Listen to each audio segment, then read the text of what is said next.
Hello my dear students, welcome to Taran sir class. आज आपके लिए लेकर आया हूँ क्लास 11th की ऑन बिल बुक से chapter number 5 the ailing planet by Nani Palkhivala के द्वारा कुछ बड़े इंपॉर्टेंट मल्टीपल चॉइस क्वेश्चंस। और ये पार्ट 1 है क्योंकि नंबर ऑफ क्वेश्चन ज़्यादा हैं। और देखते हैं बच्चों, फर्स्ट क्वेश्चन आपके लिए क्या है। विच movement in the world history has gripped the imagination of the entire human race completely and rapidly। अब आपको उस मूवमेंट का नाम बताना है वर्ल्ड हिस्ट्री में जिसने पूरी ह्यूमन रेस का कंप्लीटली और रैपिडली मतलब बहुत क्विकली एक इमेजिनेशन को अपनी तरफ खींच लिया था। और वो कौन सा मूवमेंट था, यानी कौन सा आंदोलन था। The French revolution, non cooperation movement, the green movement, या फिर कहें ऑल ऑफ दीज। तो बच्चों अकॉर्डिंग टू द चैप्टर हमें आंसर देना है। तो right answer is the green movement, यानी जो हरित क्रांति हुई थी, आंदोलन जो हुआ था, वो एक ऐसा मूवमेंट था जिसने सभी का ध्यान एक तरफ से अपनी तरफ खींच लिया था।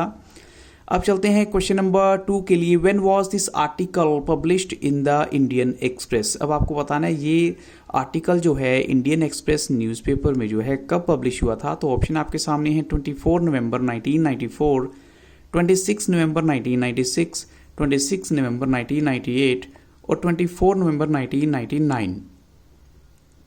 तो बच्चों ये जो आर्टिकल पब्लिश हुआ था ये हुआ था 24 नवंबर 1994 को, जो नानी पालकीवाला ने लिखा था इसके बारे में कि कैसे जो है हमें अपने अर्थ को सेव करना है। और जैसे कि आप टाइटल भी देख सकते हैं, एलिंग प्लैनेट। तो अब चलते हैं बच्चों बट क्वेश्चन नंबर 3 के लिए। When was the world's first nationwide green party founded in New Zealand. यानी कब जो है सबसे पहली जो ग्रीन पार्टी को फाउंड किया गया था, उसकी जो स्थापना की गई थी न्यूजीलैंड में। तो ऑप्शन आपके सामने हैं इन 1973, इन 1972, इन 1975 और इन 1976। तो बच्चों यहाँ पर राइट आंसर क्या होना चाहिए। यहाँ पर राइट आंसर है ऑप्शन बी, इन 1972 में। अब चलते हैं क्वेश्चन नंबर 4 के लिए। फ्रॉम मैकेनिस्टिक व्यू, यानी हम जो है मशीनी युग से थोड़ा हट के, from mechanistic view we have shifted to a. अब हम कौन सा व्यू पर जो है वर्ल्ड का मान के चलते हैं। ऑप्शन आपके सामने है अ होलिस्टिक व्यू और एन इकोलॉजिकल व्यू, या कहीं बोथ ए एंड बी दोनों यहाँ पर राइट होने चाहिए। तो बच्चों यहाँ पर राइट आंसर है ऑप्शन सी, यानी both A and B are correct. एक होलिस्टिक व्यू भी है और इकोलॉजिकल व्यू भी है। अब चलते हैं क्वेश्चन नंबर 5 के लिए। Who taught mankind in the 16th century that the earth and the other planets revolved around the sun। यानी ये बात किसने बोली थी, किसने सिखाई थी 16th सेंचुरी में कि जो अर्थ और जो दूसरे प्लैनेट्स हैं वो सूर्य के चारों ओर चक्कर लगाते हैं। तो ऑप्शन आपके सामने है सोक्रेटिस ने, गैलीलियो ने, कोपरनिकस ने, या फिर रॉबर्ट हार्बिंजर ने। तो बच्चों यहाँ पर करेक्ट आंसर है ऑप्शन सी, कोपरनिकस ने ये बात कही थी बच्चों। अब चलते हैं क्वेश्चन नंबर 6 के लिए। आफ्टर कोपरनिकस स्टेटमेंट, यानी उन्होंने जो स्टेटमेंट दी थी that the earth and the other planets revolve around the sun, for what do we find a growing consciousness. तो उसके बाद जो है हम किस चीज़ को लेकर देखते हैं कि एक अवेयरनेस आ गई है। तो ऑप्शन आपके सामने है that the earth itself is a living organism, that the earth itself is an enormous being of which we are parts, और कहीं बोथ एंड बी दोनों ही यहाँ पर करेक्ट होंगे। तो बच्चों यहाँ पर भी राइट आंसर है बोथ एंड बी, दोनों ही स्टेटमेंट जो हैं वो बिल्कुल सही हैं। अब चलते हैं क्वेश्चन 7 के लिए।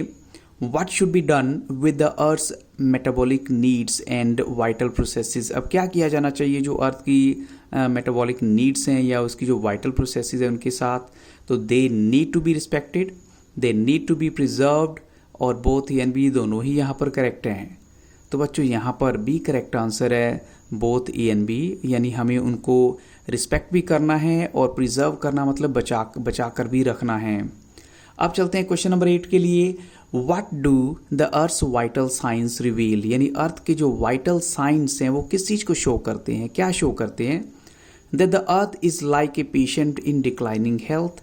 यानी जैसी कंडीशन में आज हम अर्थ को देखते हैं तो ऐसा लगता है कि शायद एक पेशेंट की तरह की हालत हो गई है हमारी अर्थ की जो है।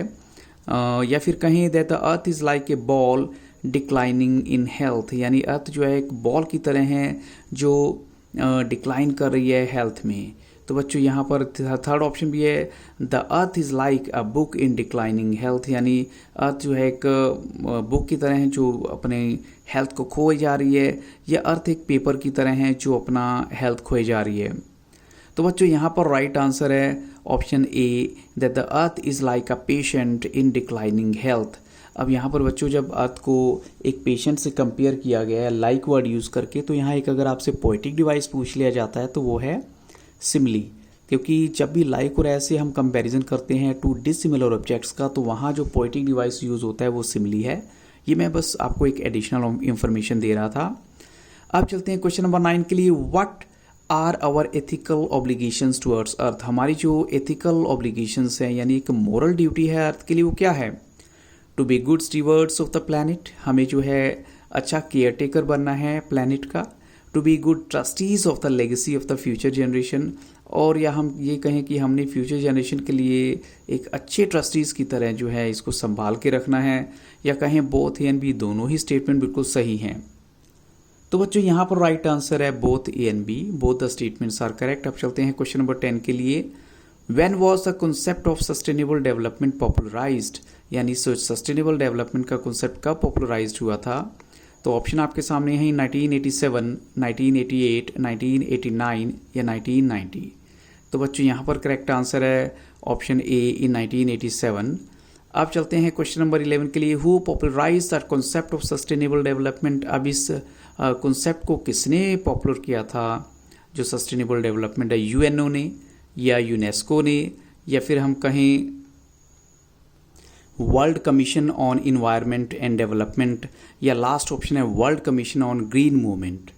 तो बच्चों यहाँ पर राइट आंसर क्या होना चाहिए? यहाँ करेक्ट आंसर है option C, world commission on environment and development. इन्होंने इस कॉन्सेप्ट को पॉपुलर किया था। कौन सा कॉन्सेप्ट?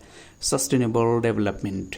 अब चलते हैं क्वेश्चन नंबर 12 के लिए, विच idea did the world commission on environment and development define, यानी किस आइडिया को उन्होंने डिफाइन किया था? ऑप्शन आपके सामने है, development that meets the needs of the present without compromising the ability of future generation to meet their needs, या कहें development that meets the needs of the past without compromising the ability of future generation to meet their needs, या कहीं development that meets the needs of the past without compromising the ability of the present generation to meet their needs, या कहें all of these, यानी सारे ही statement correct हैं। तो बच्चों यहाँ पर राइट आंसर है ऑप्शन ए, जिसमें ये बताया गया कि डेवलपमेंट वो मानी जाती है जो प्रेजेंट की ज़रूरतों को भी पूरा करे, लेकिन जो हमारी फ्यूचर जनरेशन है उनके लिए हमें क्या कुछ छोड़ के रखना है, क्या कुछ बचा के रखना है, वो भी हमारे माइंड में होना चाहिए। वो ज़रूरतें जो हैं उनकी हमें माइंड में रखनी है ताकि हम भी सस्टेनेबल वे से चल सकें। इसलिए यहाँ पर जो एक कॉन्सेप्ट डेवलप हुआ है वो सस्टेनेबल डेवलपमेंट का है। क्वेश्चन 13 है, where is the case with in notice, जहाँ लिखा हुआ है the world's most dangerous animal. ये केस कहाँ पर है? हिरोशिमा में जापान में, ओसाका में जम्बिया में, या लुकासा में जम्बिया में, या लुसाका में जम्बिया में। तो बच्चों यहाँ पर करेक्ट आंसर क्या होना चाहिए? यहाँ पर सिर्फ स्पेलिंग को भी आपको थोड़ा सा माइंड में रखना है। तो बच्चों यहाँ राइट आंसर है ऑप्शन डी, इन लुसाका जम्बिया में वो जगह है जहाँ पर ऐसा एक कीज के अंदर एक वो कैप्शन लिखी हुई है जिस पे लिखा है world's most dangerous animal. Question 14 है, which statement tells us that a new awareness has dawned upon the most dangerous animal. अब कौन सी स्टेटमेंट बताती है कि एक नई जो अवेयरनेस है वो आ गई है सभी के मन में about the most dangerous animal की अगर बात करें? तो ऑप्शन है, man has realize the wisdom of shifting from a system based on domination to one based on partnership. अब वो डोमिनेशन से पार्टनरशिप की तरफ शिफ्ट हो चुका है मैन जो है, या कहें man has realize the wisdom of shifting from a system based on domination to one, और आगे क्या गिवन है, बेस्ड ऑन डिक्टेटरशिप। अब पार्टनरशिप या फिर डिक्टेटरशिप, और थर्ड ऑप्शन है, man has realize the wisdom of shifting from a system based on peace to one based on war. तो बच्चों हम कहेंगे यहाँ सबसे करेक्ट आंसर है वो होना चाहिए, या फिर कहें ऑल ऑफ दीज, बट यहाँ राइट आंसर है option A, man has realize the wisdom of shifting from a system based on domination to one based on partnership. यानी पहले इंसान क्या सोचता था कि डोमिनेट करना है मुझे, बट अब डोमिनेशन वाला जो है व्यू पॉइंट वो चेंज हो चुका है, और उसके मन में क्या होता है कि एक पार्टनरशिप के तहत हमें चलना चाहिए। सभी स्पीशीज़ को हमारे साथ रहने का हक है। क्वेश्चन 15 है, how many living species have been catalogued by the scientist who share the earth with mankind. कितनी जो लिविंग स्पीशीज़ हैं जिनको कैटलॉग किया गया है, तो ऑप्शन आपके सामने है 1.4 बिलियन या 1.4 मिलियन या 1.6 मिलियन या 1.7 मिलियन। तो बच्चों यहाँ राइट आंसर है ऑप्शन बी, 1.4 मिलियन स्पीशीज़ ऐसी हैं। लेकिन बच्चों ये स्पीशीज़ वो हैं जिनको रिकॉर्ड में किया लिया गया है, और बाकी कुछ तो ऐसी हैं जिनका अभी कुछ पता ही नहीं है। अब देखिए वो नेक्स्ट क्वेश्चन आ गया, according to the biologist how many other living species still languish unnamed in इग्नी, या हम कहें इग्नोमिनस डार्कनेस में, यानी अभी भी अंधेरे में रहती हैं, मीन्स उनका कुछ पता ही नहीं है। कितनी स्पीशीज़ हैं वो? About 5 to 100 million, about 7 to 100 million, about 3 to 100 million और अबाउट 4 to 100 मिलियन, यानी इतनी स्पीशीज़ अभी हैं जो पता ही नहीं है हमें। तो बच्चों यहाँ पर करेक्ट आंसर है option C, about 3 to 100 million जो हैं स्पीशीज़ ऐसी हैं जिनके बारे में हमें कुछ नहीं मालूम अभी तक।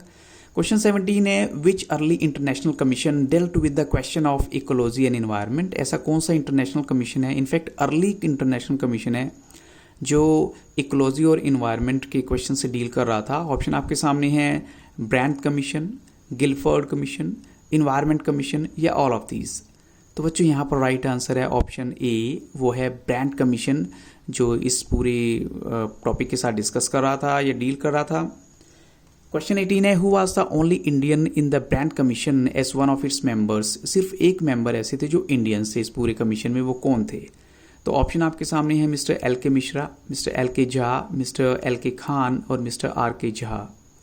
तो बच्चों यहाँ पर राइट आंसर है option B, mister L K Jha अकेले ऐसे इंडियन थे जो इस कमीशन के मेंबर थे। क्वेश्चन 19 है, which brand report raise the question are we to leave our successors a scotch planet of advancing deserts, improvised landscapes and ailing environment. अब ये जो रिपोर्ट है, जो ब्रांड रिपोर्ट है, वो कौन सी थी? फर्स्ट रिपोर्ट थी, सेकंड रिपोर्ट थी, थर्ड रिपोर्ट थी या फिर फोर्थ रिपोर्ट थी? तो बच्चों यहाँ करेक्ट आंसर है वो फर्स्ट रिपोर्ट थी, फर्स्ट ब्रांड रिपोर्ट, जिसमें इस बात को कहा गया था कि क्या हम अपनी आने वाली जनरेशन के लिए एक ऐसा प्लैनेट छोड़ के जाएंगे जहाँ सिर्फ डेजर्ट्स यानी रेगिस्तान होगा, या लैंडस्केप यानी कोई लैंडस्केप, इनफैक्ट इम्पॉवरिश का मतलब बिल्कुल लैंडस्केप के बिना वो जगह होगी, और इन्वायरमेंट भी कैसा होगा? बिल्कुल एलिंग होगा, यानी रहने लायक नहीं होगा। तो वो है फर्स्ट ब्रांड रिपोर्ट, उसका राइट आंसर है।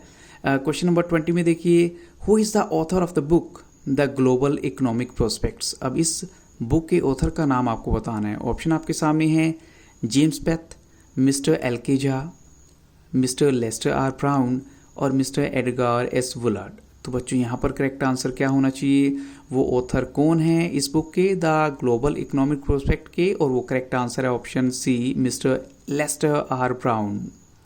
अब चलते हैं क्वेश्चन नंबर 21 के लिए। According to the book of mister Lester R Brown, how many biological systems does the earth have. Earth के जो है कितने बायोलॉजिकल सिस्टम्स हैं? ऑप्शन आपके सामने है 1, 2, 3 या फिर 4। तो बच्चों यहाँ पर करेक्ट आंसर क्या होगा? और यहाँ पर राइट आंसर है 4 बायोलॉजिकल सिस्टम हैं जो वहाँ बताए गए हैं, जैसे कि फिशरीज हो गई, ग्रासलैंड हो गए, क्रॉपलैंड हो गए। तो ये कुछ एक ऐसे हैं उनमें एग्जांपल्स। और अब चलते हैं क्वेश्चन नंबर 22 के लिए।